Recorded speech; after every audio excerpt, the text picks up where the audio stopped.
दोस्तों, भगवान बुद्ध ने स्त्रियों को एक आदमी के जीवन का अहम हिस्सा बताया है।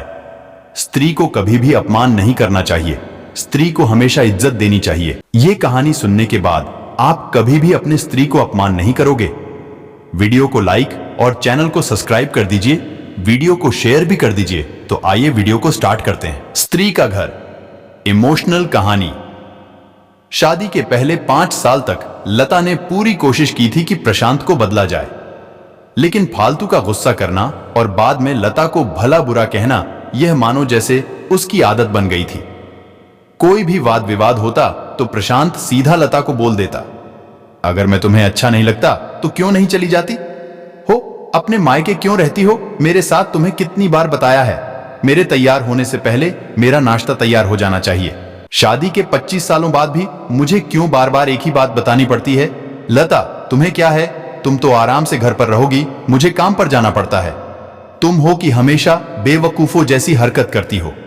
अगर तुम यह जानबूझकर करती हो तो याद रखना, मुझसे बुरा कोई नहीं होगा। आज भी प्रशांत का पारा चढ़ा हुआ था।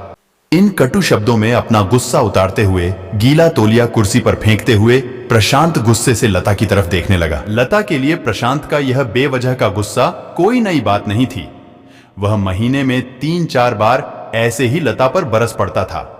पहले लता उसका विरोध किया करती थी, लेकिन जब कई सालों तक प्रशांत में कोई बदलाव नहीं दिखा तो लता ने खुद को ही बदल दिया। अब प्रशांत के कुछ भी कहने से लता को कोई फर्क नहीं पड़ता था। प्रशांत की हर बात वो चुपचाप सिर नीचे झुकाए सुन लेती थी। शादी के पहले 5 साल तक लता ने पूरी कोशिश की थी कि प्रशांत को बदला जाए, लेकिन फालतू का गुस्सा करना और बाद में लता को भला बुरा कहना, यह मानो जैसे उसकी आदत बन गई थी। कोई भी वाद विवाद होता तो प्रशांत सीधा लता को बोल देता, अगर मैं तुम्हें अच्छा नहीं लगता तो क्यों नहीं चली अपने मायके, क्यों रहती हो मेरे साथ। इतना सब कुछ होने के बावजूद लता प्रशांत के साथ रहती थी, क्योंकि उसे अपनी बेटी की फिक्र थी। और वह जाती भी तो कहा, अपने बूढ़े हो चुके मां बाप को इस उम्र में परेशान करना वह नहीं चाहती थी। समाज और लोग क्या कहेंगे, यह भी तो उसे देखना था। वह इतनी पढ़ी लिखी भी तो नहीं थी कि खुद जाकर कोई नौकरी कर सके और अपना और अपनी बेटी का पालन पोषण कर सके। लता को अब अपनी फिक्र नहीं थी। उसको फिक्र थी तो बस अपनी शादी लायक हो रही बेटी की। लता नहीं चाहती थी कि पति पत्नी के झगड़े की वजह से काव्या डिस्टर्ब हो। काव्या की पढ़ाई पूरी हो चुकी थी, उसके लिए अब शादी के रिश्ते आने लगे थे। कई रिश्तों को काव्या ठुकरा चुकी थी। 2-3 महीने बाद एक अच्छा रिश्ता आया। रिश्तेदारों और पहचान के लोगों ने भी लड़के के बहुत गुणगान किए थे। प्रशांत एक शाम अपनी बेटी के पास बैठकर उसे बताने लगा, काव्या बहुत अच्छा लड़का है, पढ़ा लिखा है, बड़ा घर है, बहुत अच्छी नौकरी है। ऐसे रिश्ते बार बार नहीं आते बेटा, इस बार मना मत करना। काव्या अपने पिता से ज्यादा बात नहीं करती थी। शायद डरती थी या शायद नफरत करती थी, लेकिन आज वो अपनी पूरी हिम्मत इकट्ठा कर बोली, मुझे अभी शादी नहीं करना है पापा, मैं नौकरी करना चाहती हूं, खुद अपने पैरों पर खड़ी होना चाहती हूं। हाँ, तो उसमें क्या बड़ी बात है, मैंने लड़के से बात की है, वह तुम्हें किसी बात के लिए नहीं रोकेगा। तुम शादी के बाद भी नौकरी कर सकती हो, वह तुम्हें नौकरी के लिए परमिशन दे देगा। प्रशांत बोला, मेरा नौकरी करना या ना करना उसकी परमिशन पर क्यों डिपेंड रहेगा। पापा, काव्या ने पूछा, मैं कह रहा हूं ना, तुम्हें किसी भी चीज की कमी नहीं होगी वहां। ऐसे रिश्ते बार बार नहीं आते, ऐसे ठुकरा मत, बहुत खुश रहोगी तुम वहां। प्रशांत बोला, पापा क्या मैं उतनी ही खुश रहूंगी जितनी मम्मी इस घर में खुश है। काव्या ने तंज कसते हुए कहा, आज तुम्हारी जबान कुछ ज्यादा नहीं चल रही।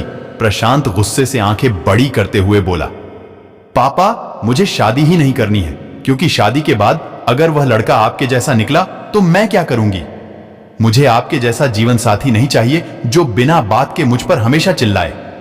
मुझे कुछ भी अपनी पसंद का लेना हो तो 10 बार सोचना पड़े, कहीं वह नाराज ना हो जाए। मेरी तबीयत कैसी भी हो उसे परवाह ना हो।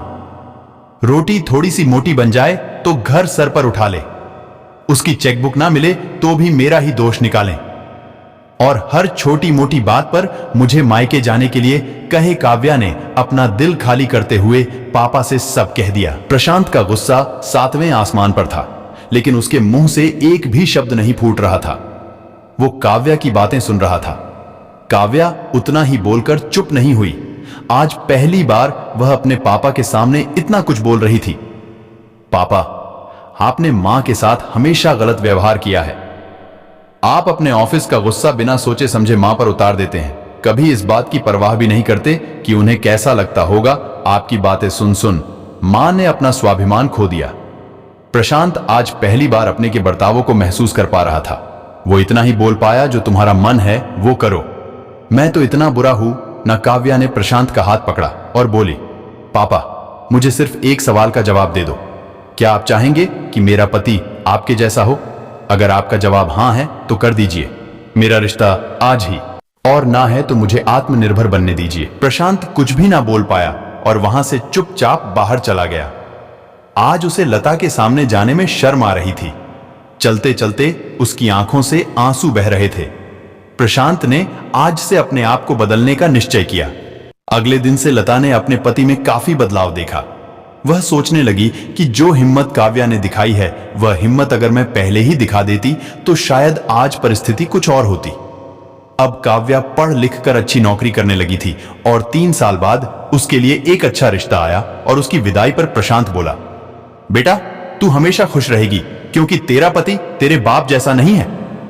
प्रशांत की यह बात सुनकर लता और काव्या की आंखों से आंसू बहने लगे। दोस्तों, हमारे समाज में औरतों को भले ही देवी का दर्जा दिया जाता है, लेकिन वह स्वतंत्रता नहीं दी जाती जो उन्हें देनी चाहिए।